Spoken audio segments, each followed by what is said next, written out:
నీ నెల నెల 2000 పింఛన్ ఇచ్చిందా లేదా? నీకు ఏదన్నా ఆపిండా కేసీఆర్? మరి ఏమైందా రేవంత్ రెడ్డికి? ఇప్పుడేం కరోనా లేదు, ఏం తిప్పలు లేదు. ఎందుకు ఇవ్వవు రైతు బంధు? వానకాలం 9000 రైతు బంధు ఎగ్గొట్టివి, యాసంగి 4000 ఎగ్గొట్టివి. 13,000 కోట్ల రూపాయలు మా రైతుల చేతుల్లోకి, మా పేదల చేతుల్లోకి వచ్చే డబ్బులను ఇవాళ ఎగబెట్టిండు రేవంత్ రెడ్డి.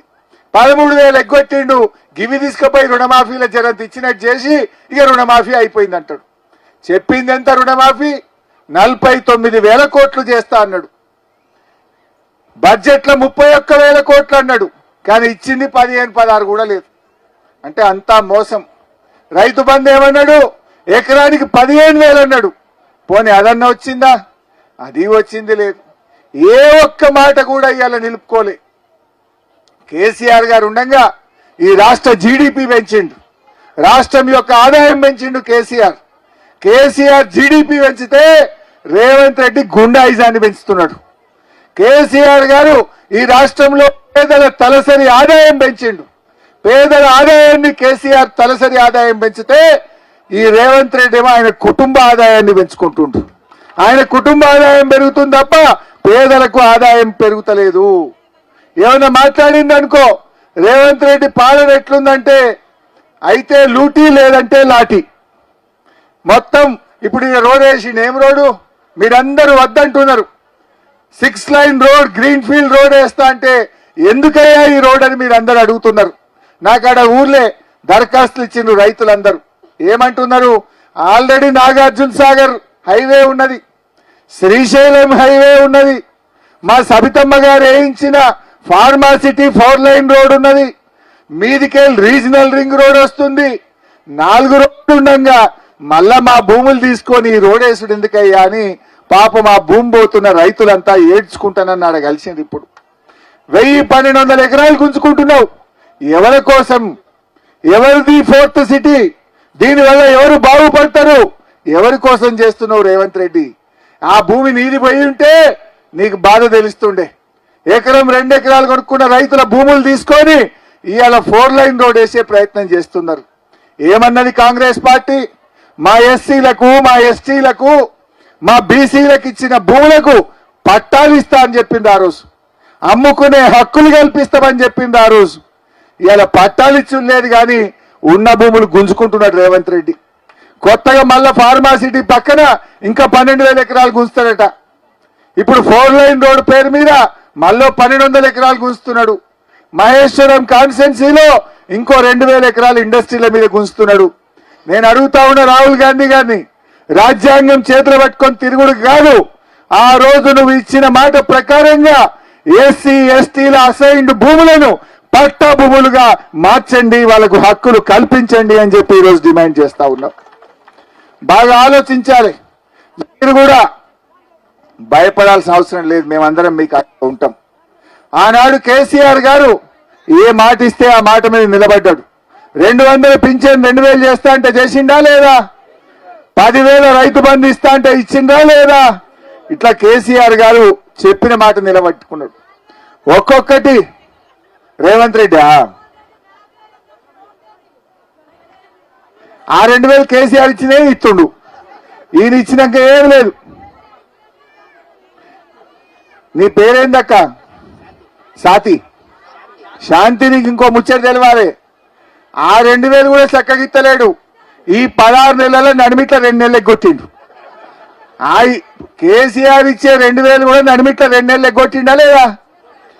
ఒక నెల అప్పుడు ఎలక్షన్ల ముంగట 1 నెల ఎగ్గొట్టిండు, మొన్న 1 నెల కొట్టిండు. అంటే నీకు 4,000 పింఛన్ ఇయ్యలే గాని 4,000 రూపాయలు మాత్రమే ఎగ్గొట్టిండు రేవంత్ రెడ్డి. ముసలోళ్ళ పైసలు తిన్నాడు. ముసలోళ్ళ పైసలు తింటాడు ఎవడన్నా?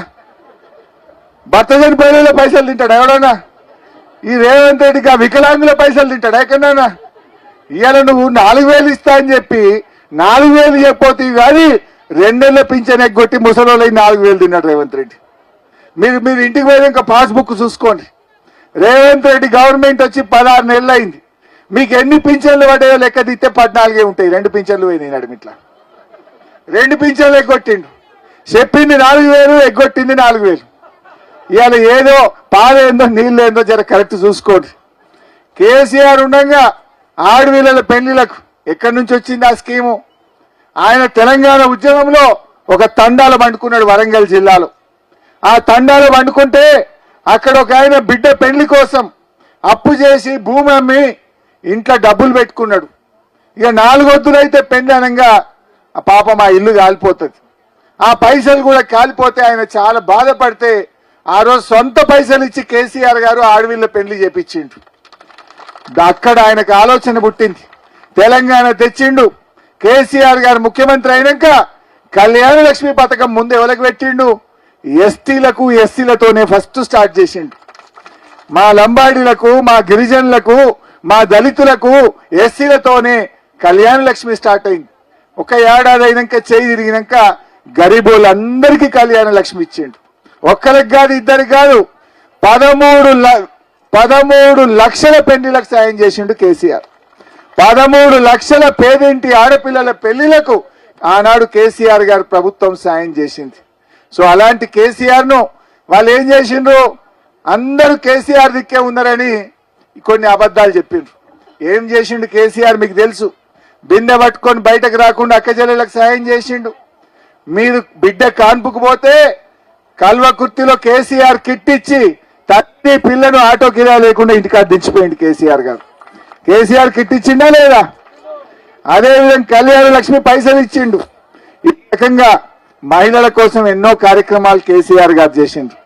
రేవంత్ రెడ్డి వచ్చినాక ఏం చేసిండమ్మా? ఆయన ఏం చెప్పిండు? నేను తులం బంగారం ఇస్తా, ప్రతి మహిళకు 2500 ఇస్తా, స్కూటీలు ఇస్తా. ఏదన్నా ఒక్కటన్నా ఇచ్చిండా? కొన్ని ఇచ్చిండమ్మా, కొన్ని పనులు మాయ చేసిండు. కొన్ని ఏం చేసిండంటే బతుకమ్మ సీరలు బంద్ పెట్టిండు. పెట్టలేదా? దావఖాన పోతే కేసీఆర్ కిట్ బంద్ పెట్టిండా లేదా? రంజాన్ తోఫా బంద్, బతుకమ్మ గిఫ్ట్ బంద్ అయిపోయింది. అన్ని బంద్ పెట్టాడు తప్ప కొత్తగా ఇచ్చింది ఏమున్నదినా? ఏమైనా ఉన్నాయా? ఇలా పిల్లలు చదువుకుంటే మన పిల్లలకు ఫీజు రియంబర్స్మెంట్ కూడా బంద్ పెట్టిండు. కాలేజీల్లో చదువుకునే పిల్లలకు కేసీఆర్ ఉండగా 20,000 కోట్ల రూపాయలు ఫీజు రియంబర్స్మెంట్ ఇచ్చి మన పిల్లల్ని బాగా చదివించిండు. కానీ రేవంత్ రెడ్డి వచ్చి ఏడాది అర్థమైంది, ఫీజు రియంబర్స్మెంట్ డబ్బులు ఇవ్వకపోవడం వల్ల ఇలా పిల్లల చదువులు బంద్ అవుతున్నాయి. పిల్లలు వెనుకబడే పరిస్థితి వచ్చింది. పిల్లలకు కాలేజీల్లో సర్టిఫికెట్లు ఇస్తలేరు. ఆ కాలేజీల్లో ఉండే లెక్చరర్లకు జీతాలు లేక పిల్లలకు చదువులు చక్కగా చెప్పని పరిస్థితి తెచ్చిండు రేవంత్ రెడ్డి. అంటే రేవంత్ రెడ్డి ఉన్నవి బంద్ పెట్టుడు తప్ప కొత్తగా చేస్తున్నది ఏమి లేదు. బీసీల కోసం మాట్లాడిండు. బీసీలకు బిల్లు పాస్ చేసినా ఢిల్లీకి పోయిండు. ప్రధానమంత్రిని ఒప్పిస్తా అన్నాడు. నేను ఢిల్లీలో బిల్లు పాస్ చేపిస్తా అన్నాడు.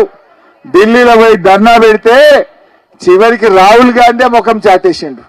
నేను అడుగుతున్నా రేవంత్ రెడ్డి గారు, నువ్వు రాహుల్ గాంధీనే ఒప్పియలేదు, నువ్వు కేంద్ర ప్రభుత్వాన్ని ఆడికెళ్ళి ఒప్పిస్తావు. నువ్వు ఢిల్లీలో ధర్నా పెడితే రాహుల్ గాంధీ ఢిల్లీలో ఉండి నీ ధర్నాకు రాలేదంటేనే నీ పతార ఏ పార్టీదో, బీసీల మీద నీ ప్రేమ ఏ పార్టీదో అర్థమైతా ఉంది. రాహుల్ గాంధీని ఒప్పియే నువ్వు రేపు కేంద్ర ప్రభుత్వాన్ని ఒప్పిస్తావంటే మా బీసీలు ఎట్లా నమ్మాలి అని చెప్పి నేను ఈరోజు రేవంత్ రెడ్డి గారిని అడుగుతా ఉన్నా. అన్ని అబద్ధాలు, అన్ని ఇలా ముఖ్యమంత్రి అంటాడు అబద్ధం ఆడితే బాధ అవుతుంది. ఎందుకంటే ఆ కుర్చీకి ఉన్న విలువ తగ్గిపోతుంది, ఆ కుర్చీ పతార తగ్గిపోతుంది. ముఖ్యమంత్రి మాట్లాడితే మాట మీద ఉండాలి. ఇవాళ రేవంత్ రెడ్డి మాట్లాడితే ఏముంటాయమ్మా? అన్ని తిట్లు తప్ప ఏమైనా ఉంటాయా? పేగులు ఉడవికి మెడలు వేసుకుంటా, కండ్ల గుడ్లు ఉడవిక్తా, గోటీలాడతా, సీర్తా, సంపుతా, తొండలు, ఇవి తప్ప ఎవడన్నా ముఖ్యమంత్రి ఓ పనికొచ్చే మాట మాట్లాడిండా? ప్రజలకు పనికొచ్చే పని చేసిండా? అన్ని కూడా పనికి మాలిన మాటలు. ఇవాళ శత్రుత్వం తప్ప ఒక్కట్లేదు. ముఖ్యంగా మా ఎస్టీలకు ఇవాళ రేవంత్ రెడ్డి వచ్చినాక కనీసం మంత్రి పదవి కూడా దొరకలే. కేసీఆర్ ఉండగా లంబాడి బిడ్డ సత్యవతి రాథోడ్ గారిని గొప్పగా మంత్రిగా పెట్టుకున్నారు. ఇవాళ అక్క రావాల్సి ఉండే, ఇంకో మీటింగ్ పడి ఇవాళ రాలేకపోయింది. ఇవాళ ఏడాది అర్థమైన ఎస్టీలకు ఇవాళ లంబాడీలకు కనీసం మంత్రి పదవి కూడా లంబాడీలకు ఇవ్వకుండా ఈ రేవంత్ రెడ్డి అన్యాయం చేసిండు. కేసీఆర్ గారు లంబాడీల గౌరవాన్ని పెంచిండు. మనకు సంత్ సేవాలాల్ మహారాజ్ జయంతిని అధికారికంగా జరిపిండు మన ఆరాధ్య దైవం. సో ఆ రకంగా మనమేమో మంచి పనులు జరిగితే రేవంత్ రెడ్డి కాలంలో వెనుకకు పోతున్నటువంటి పరిస్థితి ఉంది. ఇవాళ మీరు నిన్న మొన్న చూస్తున్న టీవీలల్లా ఆయన